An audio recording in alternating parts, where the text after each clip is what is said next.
Welcome back to Dr. Skull Gaming. I'm here with my 2002 World Open recap. This is actually video 1 of 9. This one is not going to have a lot of actual chess in it. Videos 2 through 9 will be recaps of each of my games. This is just my overall thoughts and experiences of the World Open. So I want to start with this statement. Boy, what a fantastic time I had.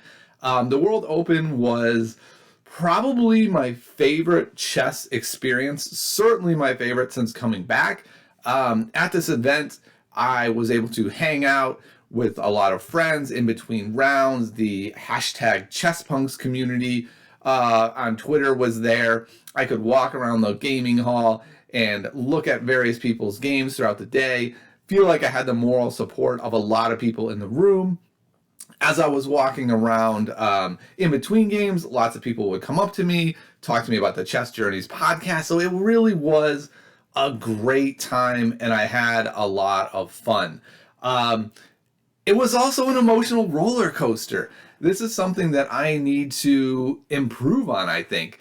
I knew going in that things were going to be challenging. I decided to play up in the under 2,000 bracket, and so I was ready to lose games, right? I would have been fine just like getting blasted off the board in a bunch of games because that's where I'm at. They're just better than me. That would have been fine. Instead, what happened is I played 8 games against 1,800 plus people. Yes, I know it was a 9-round event, but I took a flight the first night, and so instead of playing a condensed schedule, I just took a bye the first round. Which, by the way, I think really helped for my goal, which was to play all higher rated players. By getting that bye right away, I was always at a half. So I was never at the bottom of the bracket playing against the lowest rated people in our bracket. So I got to play actually 8 games against 1,800 plus people. And in every one of those games, either I was offered a draw or I was up 6 or more according to the computer. And that's what made it an emotional roller coaster, right? Because in the moment, I can feel like, all right, I'm on the verge of another win. And I managed to throw away lots of wins with ridiculous moves. And so I think it's something that I really need to work on moving forward is that roller coaster of emotions. The high I feel when I beat somebody 1,800 plus, but then the low I feel when I toss away games. And I know I wasn't the only person. Somebody, after one of their rounds, came over to our table and was clearly very upset about their own play, which was interesting to me because they were doing far better than I was in the event, but their expectations were higher, right? They were playing in their own bracket, maybe trying to win some money. And just that feeling of losing, but not just getting blasted off the board, but losing, but like throwing away your games, it's just so hard, and it's something that I need to work on. But recap-wise, I went 3.5 out of 8, which means I won 3 games. I lost 4 games, no draws, and then in the last round ended up being a draw. It was an interesting game. I haven't put it through the computer. I'm trying not to. The only reason I know I was up 6 or more is because I put in that one specific move where I knew I was crushing my opponent just to confirm that I was, and I was. But in the last game, I haven't used the computer at all, so I'm not sure how much I was up, but I was up a piece for 2 pawns at one point, and I'm pretty sure I was up a lot. But the sort of the takeaway for me is that I played good chess. I played probably some of the best chess in my life. I felt like most of the games flowed pretty freely and naturally, and this was against 1,800 plus competitions, so it made me feel like perhaps I am nearing that 1,800 mark, right? Chess is such an interesting thing. Just like losing to 1,800s and feeling good about it does not make you 1,800, but I did win 3 and drew 1 and lost 4. So my performance rating was, like 1,750 or something, and it definitely felt good. I was able to raise my rating from 1,633 to 1,680, which is nice.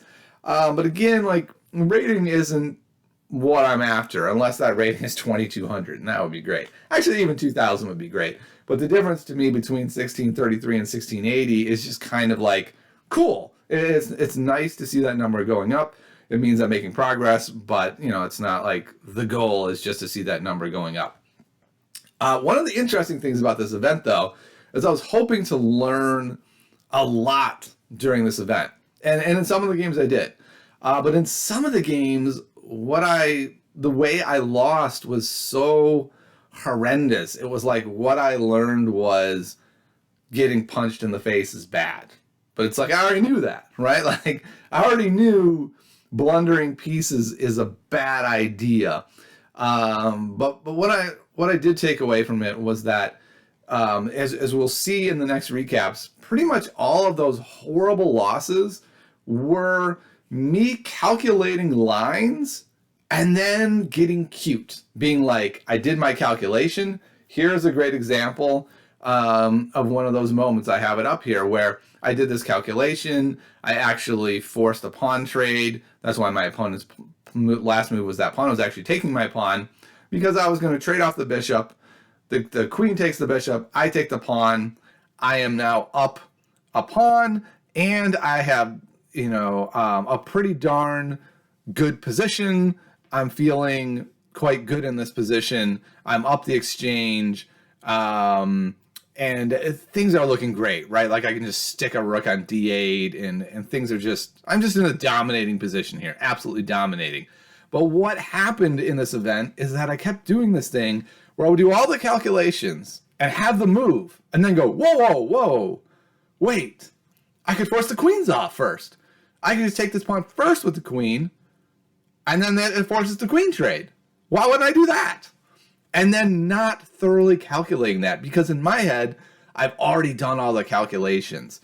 This happened in another game where I had rooks on a file, and there was a pin situation where if they ever moved this one pawn, I could snap off the other pawn because of the pin. Well, at some point, like the move before I did this, I undoubled my pawns. I undoubled my rooks. And so as soon as they made that move, it was no longer there. But in my head, it was still there because I had already done all those calculations. So I think one of my biggest takeaways from this event is that, especially when I'm going to make a big moment move, like sacking a piece, I need to really triple check it. And I can't just kind of go, yeah, I already did all that calculation work. I can slide this intermezzo move in, or this cute little move in. Those moves need to be thoroughly calculated, and that was a problem. The reverse of that is that I tried a new strategy in this tournament, inspired by episode number 51 of Chess Journeys, where I talked to JJ Lang, and he was making the assertion that calculation should be more minimal, and that lower level players, like in my rating bracket and below, overcalculate everything. And I did notice that, especially in my prep for this event, I was doing a lot of checkmating pattern puzzles, and so I was really approaching chess from a really puzzle-like perspective, and every move I'm like trying to solve the puzzle.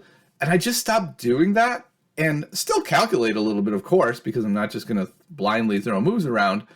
But the calculations were different. It wasn't like, is this a big moment? It was more kind of like, okay, let's put all our pieces on good squares. And boy, the chess flowed so much more naturally. I just played good moves. And whenever I was tempted to make a weird puzzly move, I'd be like, dude, slow down. Why are we going to spend 25 minutes to try to decide if we can make this super cute move that almost certainly will make our position worse? Just make the good move. Just make the solid good move, and save your time and save the deep calculations for when you need it. And that worked so well in the games that I won. I was able to get dominating positions. I was up on time.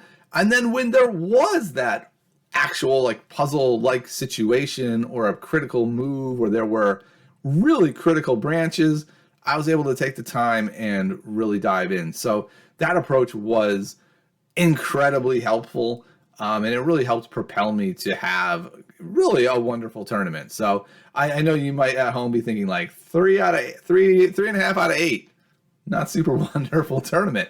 But when you're playing up a bracket and you're not especially underrated, I think the performance, I'm really happy with it. I had one performance 20 years ago that was like 2450, and I'll never be able to compare to that performance. But that was a lot more luck based. It was like catching a master on a bad day and catching an international a FIDE master in just a terrible moment and being able to take advantage of that person. And then it only being like a 3-round event, whereas over an 8-round event, I feel like this is a legit test of where I'm at. And going in, I was thinking, yes, my USCF rating is only like 1633 going into the event, but I've been feeling pretty good. I've been sparring against a lot of 1800 plus people, and I feel like, yes, they are slightly better than me, and there are the moments where it shows.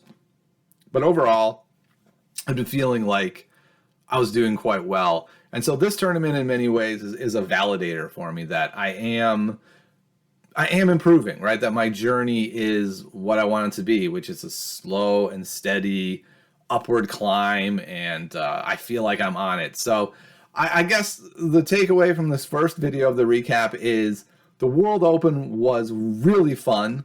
It was an emotional roller coaster. It was a great experience, just going off in a hotel room and relaxing in between rounds, and sort of not like I'm like a full-time caregiver for our children, and I love being around our children, but it was kind of a nice break, right? Just to only have to worry about myself for a couple days and worry about my chess. And you know what? For the first time in a long time, I wasn't thinking, what am I doing here? Right? I was really able to be in the moment, and I think that was a big thing for me. Another big takeaway from the World Open for me was the good diversity in age. It was not a tournament full of little kids, but it also was a tournament that had little kids in it, right? It was a nice mix of adults, teens, young kids, much older adults. I played a big mixture, sat by a mixture of people. So overall, really a great experience. I can't recommend enough going to a big tournament and talk to people. I talked to so many random people, not people that came up to me about chess journeys, just like there's an adult sitting near me at the table. I always try to show up like 10 minutes early, and I'll just talk to people. Hey, where are you from? Everyone wants to talk about where they're from. You know, no one's going to be upset about that. So it was a good time making progress, and I'll see you next time for recap video number 2, where I talk about my round 1.